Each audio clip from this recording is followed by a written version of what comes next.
Price the Lord, hallelujah. ദൈവം എല്ലാവരെയും അനുഗ്രഹിക്കട്ടെ എന്ന് പ്രാർത്ഥിക്കുന്നു.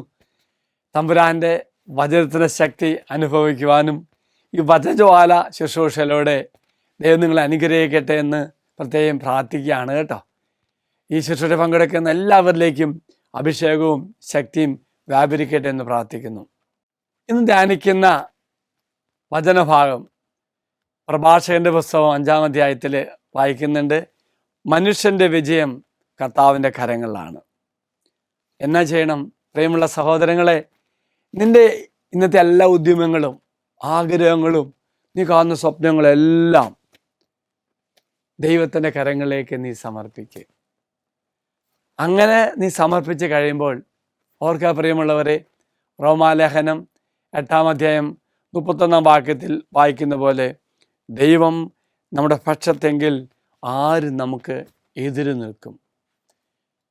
വിജയം നൽകുന്ന കർത്താവ് നമ്മോട് കൂടെ.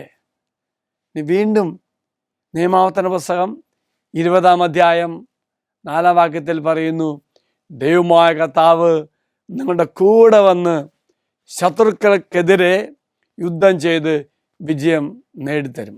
ഓർക്കെ പ്രിയമുള്ളവരെ, ദൈവം കൂടെ വരും.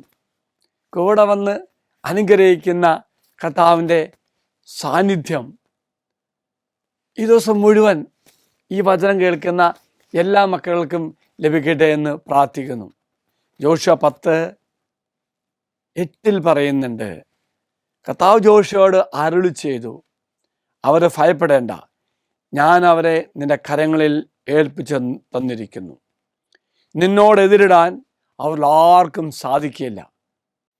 എന്താ പറയുമ്പോൾ അർത്ഥമാക്കുന്നത്? അതായത് നിന്റെ വിജയത്തിന് വേണ്ടി ദൈവം വഴിയൊരുക്കും.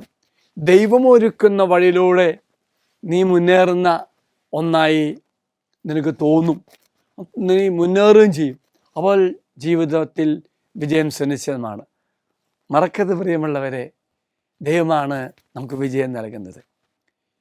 നമുക്ക് വിജയം നൽകാൻ വേണ്ടി ദൈവം നമുക്ക് വേണ്ടി വഴികളൊരുക്കും. ദൈവം നമ്മെ എല്ലാവരെയും അനുഗ്രഹിക്കട്ടെ എന്ന് പ്രത്യേകം പ്രാർത്ഥിക്കുന്നു. നല്ലൊരു ദിവസം അച്ഛൻ ആശംസിക്കുന്നു.